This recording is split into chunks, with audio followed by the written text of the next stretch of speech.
Assalamualaikum warahmatullahi wabarakatuh. Sebelumnya, perkenalkan nama saya Dwi Meilani. Di sini saya akan menjelaskan tentang patofisiologis perjalanan penyakit pada penyakit difteri, tetanus, dan rabies. Nah, pasti kita sudah pernah mendengar kan apa itu penyakit difteri, penyakit tetanus, dan penyakit rabies. Baik, yang pertama saya akan membahas tentang patofisiologis perjalanan penyakit pada penyakit difteri. Nah, di sini pasti kita semua sudah pernah mendengar apa itu penyakit difteri. Di sini saya akan memperjelas lagi tentang penyakit difteri. Penyakit difteri adalah penyakit yang disebabkan oleh bakteri. Bakteri itu bernama Corynebacterium diphtheria. Kuman Corynebacterium diphtheria masuk melalui mukosa atau kulit, melekat serta berkembang biak pada permukaan mukosa, saluran nafas atas, dan memproduksi toksin atau racun yang merembes ke sekelilingnya, dan selanjutnya menyebar ke seluruh tubuh melalui pembuluh darah dan pembuluh limfa. Efek toksin pada jaringan adalah hambatan pembentukan protein dalam sel, sehingga sel itu akan mati. Nekrosis tampak jelas di daerah kolonisasi kuman. Sebagai respon terjadi inflamasi lokal yang bersama jaringan nekrotik membentuk eksudat fibrin, yang kemudian menjadi pseudomembran, melekat erat dan berwarna putih kelabu. Bila dipaksa melepaskan pseudomembran, akan terjadi pendarahan. Penyakit ini paling sering menginfeksi saluran pernapasan atas, menyebabkan faringitis, nasofaringitis, tonsilitis, laringitis, atau kombinasinya.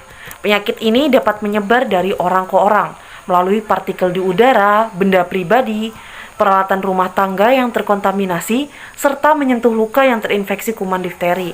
Dan penularan juga bisa melalui air liur seseorang.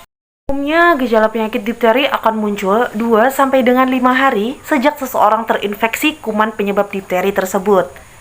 Beberapa gejala yang muncul yaitu mengalami infeksi pada faring, laring, dan muncul selaput berwarna putih keabu-abuan yang tidak mudah lepas pada tenggorokan, rongga mulut dan hidung, membengkakkan kelenjar limfa pada leher, dan mengalami demam dan kesulitan untuk bernapas.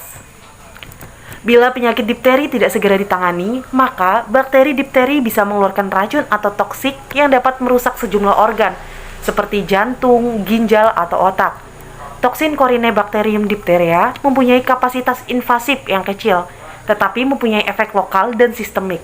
Toksin dari Corynebacterium diphtheria memiliki 2 submit, yaitu submit A dan submit B.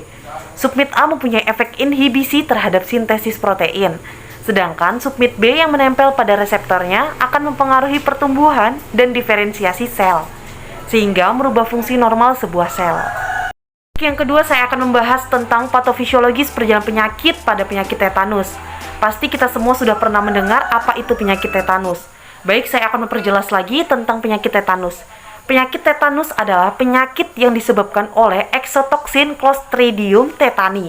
Bakteri bersifat obligat anaerob. Bakteri ini terdapat di mana-mana, mampu bertahan di berbagai lingkungan ekstrim dalam periode yang sangat lama karena sporanya sangat kuat.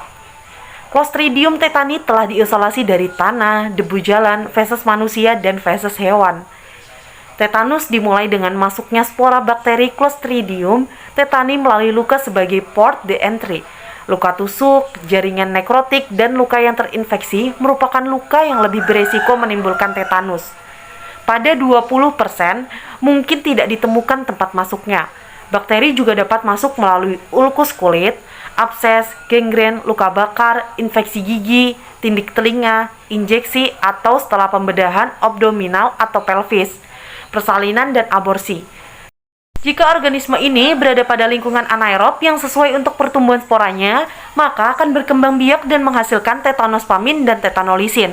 Pada luka-luka tersebut, tercipta kondisi anaerob yang kemudian menjadi lingkungan optimal bagi germinasi atau spora berubah menjadi bentuk vegetatif, dan multiplikasi bakteri Clostridium tetani. Pada proses tersebut, bakteri Clostridium tetani akan memproduksi 2 jenis toksin atau 2 jenis racun, yakni tetanospamin dan tetanolisin. Clostridium tetani juga merupakan bakteri yang menyebabkan terjadinya neonatorum. Waktu yang diperlukan bagi toksin dari lokasi luka hingga ke medula spinalis adalah antara 2 sampai dengan 14 hari. Toksin tetanospamin kemudian diteruskan ke ujung persinaps sel. Hilangnya mekanisme inhibisi sentral juga menyebabkan kontraksi otot yang tidak terkendali atau spasme.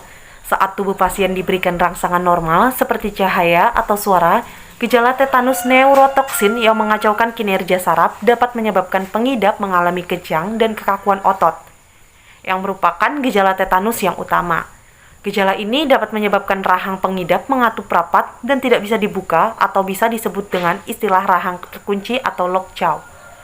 Di samping itu, seseorang yang terserang infeksi tetanus juga bisa mengalami gangguan menelan.